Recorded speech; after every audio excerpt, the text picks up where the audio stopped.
Could this be my favorite whiskey ever? Let's find out. Hey everybody, welcome back to another episode of the Bourbon Hutch.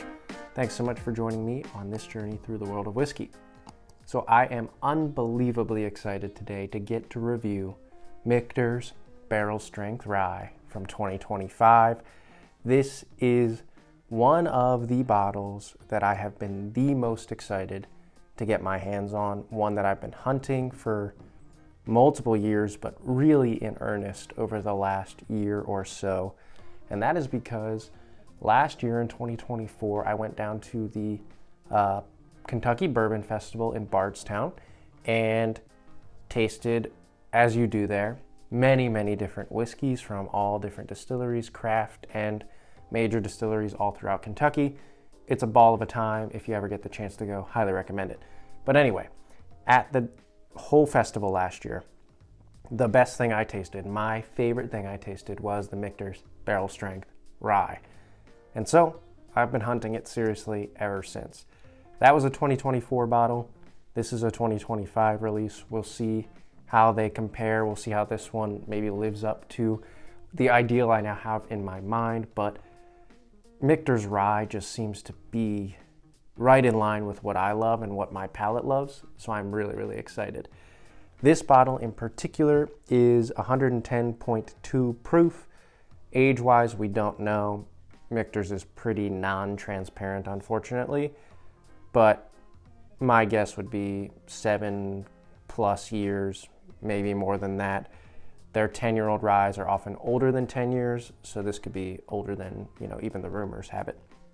Mine is a 25B in terms of barrel number, so I think that means it's like pretty early in the year. I think they start with A, and that's what a lot of the major websites and things will review. That's the bottle they get sent. So mine's B, pretty early in the year. Again, not much detail other than that. Michter's does source their rye, so I don't know exactly where it comes from, but it tends to be delicious stuff. If you've been following along with the channel over the last couple of videos, you know that I recently got married, which is one of the reasons I was gone for about a month and didn't post any videos. I found this a couple of days before my wedding in Maryland, where I was getting married. Just walked into a store looking to get any sort of $40 to $50 bottle that would be nice to share at the after party for the wedding, and stumbled upon this just sitting on the shelf, so had to grab it. I think I paid $154 or something like that total for the bottle. I believe it's $110 in terms of MSRP, so I did overpay a bit. And the funny thing is, I have a friend down in Louisville who was able to go to Michter's and secure me a bottle of this about a month ago, and I haven't yet been able to pick it up, so it's pretty funny that I saw a second one, decided to grab it anyway. I just felt like fortune was on my side and it needed to happen. So I will actually have 2 bottles of Michter's Barrel Strength Rye after searching for it and not finding it for years. Enough of a preamble there though. Let's go in on the nose, palate, and finish and see how good this stuff is.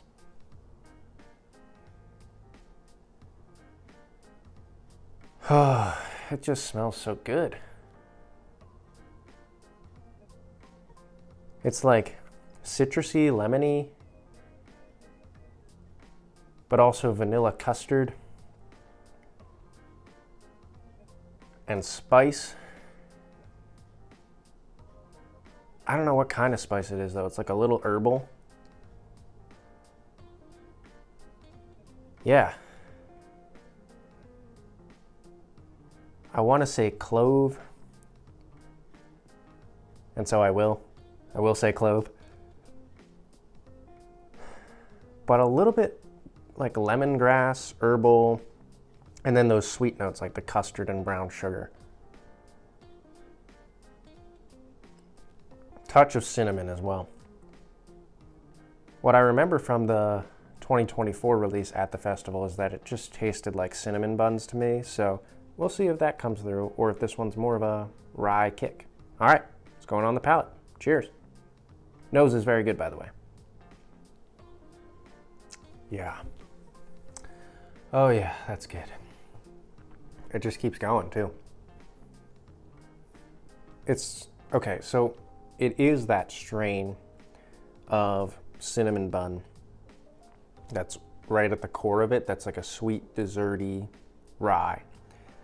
So, you know, if you've ever had a sticky sort of cinnamon bun, and then they have the like sort of melted icing on top, the vanilla icing, that feeling of that melted vanilla icing with like a cinnamon brown sugar sweetness to it is central here.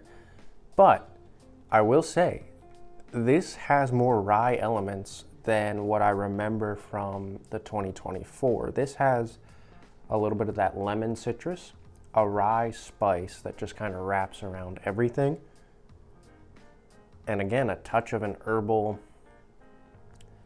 lemongrass sort of kick to it. It's hard to nail down exactly what the herb feeling is, but it's there. And it doesn't clash, it feels cohesive, but I do feel like this one has some rye elements that are peeking through more than past ones I've tasted. All right, let's go in for a second sip, see what more flavors we can pick out. Cheers. Yeah, now it's just getting sweeter. That's got like a butterscotch. Yeah, sort of like a butterscotch candy, maybe even a touch of chocolate,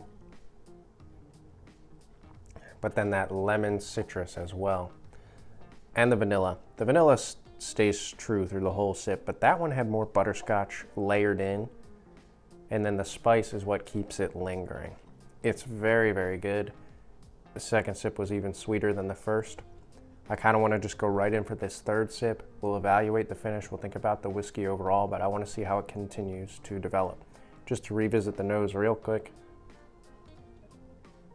It's powerful.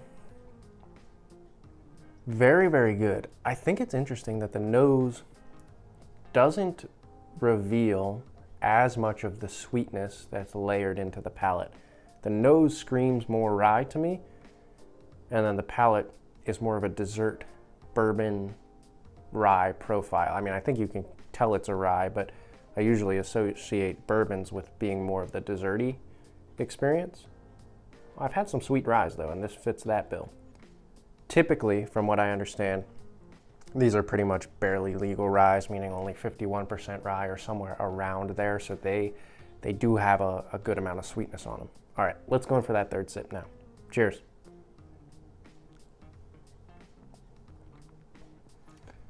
Yeah, I mean, it's delicious. It is its own thing though. This 2025 release is different than the 2024, at least from what I remember. Wish I had both to just get to compare side by side. I took a little bit bigger of a sip on that third one to feel more of the experience. Mouth feels really good. Not like super syrupy, but very good. And then you could feel the rye influence. I felt like rye spice, and it kind of went up into my nose, my nasal passages a little bit, and I felt this blooming heat and punch. That helps, the barrel strength helps there, and Michter's tends to go into the barrel at a very low proof, so even though this is only 110, that is bringing the flavor, bringing the heat as much as it can. And then it really kind of settles in, calms down a bit, and goes so sweet with that lemon, beautiful citrus, and then even more developing into that cinnamon, vanilla icing, brown sugar, butterscotch, beautiful rye, dessert presentation. It's gorgeous whiskey. I'll be interested to see how the nose continues to develop as this opens up. The palate is spectacular. I think the nose might be slightly below the palate in terms of quality for me. It's very good. It's a little more astringent or punchy and rye forward, but then the palate just goes so sweet as it develops over time. I think the finish is long. The spice helps it linger for quite a long time. If you can actually get your hands on this for the MSRP, which is like $110, I think, wow, is it worth it? I mean, it's great stuff. Think about, you could pay the same amount for a bottle like Old Forester 1924, which I think is very good, but you know, head to head with this, I don't think it holds a candle to it. So great stuff for MSRP. These are very difficult to find. You may see them marked up to $200 plus. If you are able to taste one before you buy it and really, really love a particular release or profile, I don't think it's crazy to spend like $200 on one of these bottles. That's what you'll pay for the 10-year. I think the barrel strength is its own animal because of the heat it brings, but brings that wonderful Michter's rye presentation to the table. It's a good idea though. I do want to kind of compare this to a 2025 Michter's 10-year-old rye if I'm able to get one. Hopefully I can. I do have a 2024 and a 2023, so we can compare it anyway, but it's more fair to do it year by year. In any case, would love to hear in the comments below, have you had a chance to try a Michter's Barrel Strength Rye here in 2025? If you have, what did you think? What do you think of Michter's Ryes in general? I think they're stellar. Would love to know your opinion. While you're at it, hit the like button on this video. That's what gets it out to the most people. And then if you haven't already, please consider subscribing to the Bourbon Hutch, joining us for the rest of 2025 and beyond. Till I see you guys again for another video, all I can say is keep drinking good whiskey. Hope you find that unicorn bottle, that top of the list one that you've been hunting for a while, and cheers.